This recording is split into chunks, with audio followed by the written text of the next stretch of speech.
हाय नमस्कार, कैसे हैं आप लोग। 1-2 का फॉर्म में आपका स्वागत है और मैं हूं आपका अभिषेक।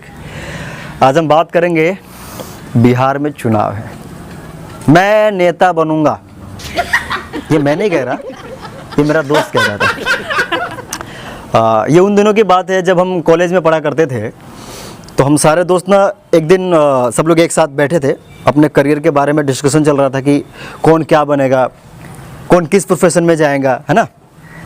तो बातचीत शुरू, कोई बोला कि डॉक्टर बनूंगा और कोई बोला कि इंजीनियर, और कुछ लोग जनरल कंपटीशन वाले भी थे।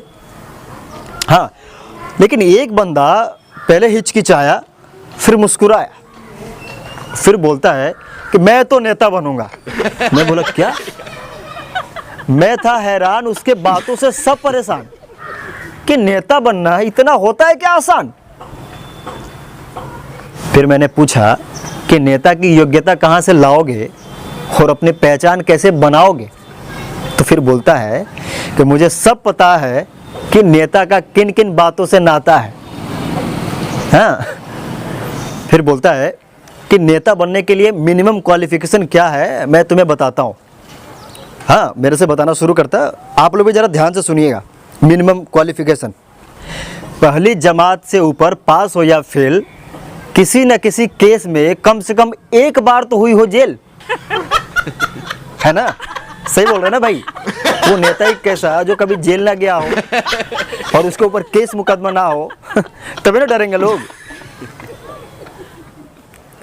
मैथ में करोड़ों की गिनती जरूरी है, इसके बिना नेतागिरी अधूरी है। मतलब नेता लोग करोड़ों की बात के अलावा कुछ करते ही कहाँ हैं। अच्छा, आप लोग तो सुने ही होंगे कि जब भी कोई नेता लोग स्टेज पे आते हैं भाषण देने, तो कैसे लंबी लंबी हाँकते हैं, 50 करोड़ का हॉस्पिटल बनवाया हूँ, 100 करोड़ का पुल बनवा दिया हूँ, है ना। मतलब लाख हजार की तो बात ही नहीं करते, करोड़ों की गिनती आनी जरूरी है। 5 साइकोलॉजी थोड़ी सी जान ले ताकि वोटर की रंग पहचान ले, ड्राइंग में कलर स्कीम का ज्ञाता हो, गिरगिट की तरह रंग बदलना आता हो, लाल काले सफेद से ना घबराएं, नेताजी की पोशाक हर रंग में समाए। है ना, समझ ही गए होंगे।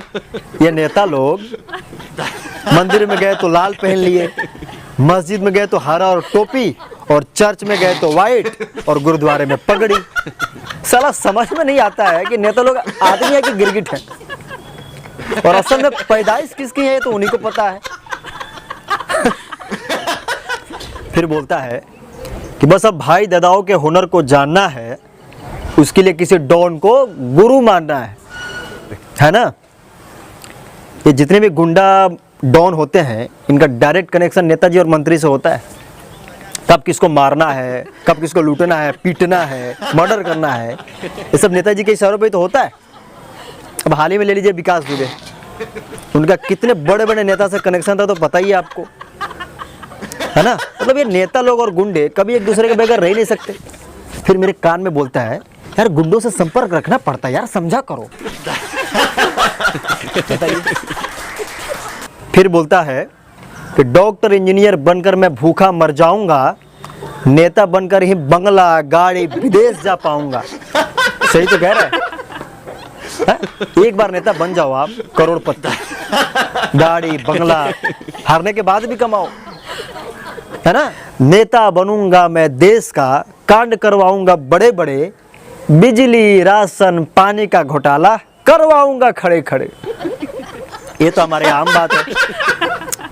जनता का पैसा लूट कर करोड़ों की संपत्ति बनाऊंगा और अपने आने वाली 7 पीढ़ी तक बैठा कर खिलाऊंगा, है ना।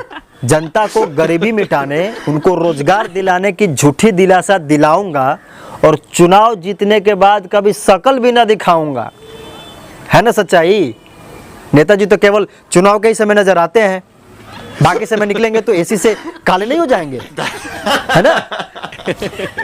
अब आगे सुनिए। हमारा देश है हिंदुस्तान और यहाँ सबसे बड़ा मुद्दा है हिंदू और मुसलमान। मैं इसी का फायदा उठाऊंगा और धर्म और मजहब के नाम पे आपस में लड़ाकर अपना वोट बैंक बनाऊंगा। मंदिर मस्जिद के नाम पे दोनों को लड़ाता रहूंगा, फिर इन्हीं के लिए संसद में झूठ मूठ का चिल्लाता रहूंगा और इसी तरह जन धन दोनों कमाता रहूंगा। हमें हर बार चूतिया बनाया जाता है और हम आराम से बन भी जाते हैं। और आप लोगों से अंत में यही कहना चाहूंगा कि मेरे इन बातों को अच्छी तरह से दिल और दिमाग में नोट कीजिएगा। बिहार में चुनाव है, सोच समझकर वोट कीजिएगा। धन्यवाद।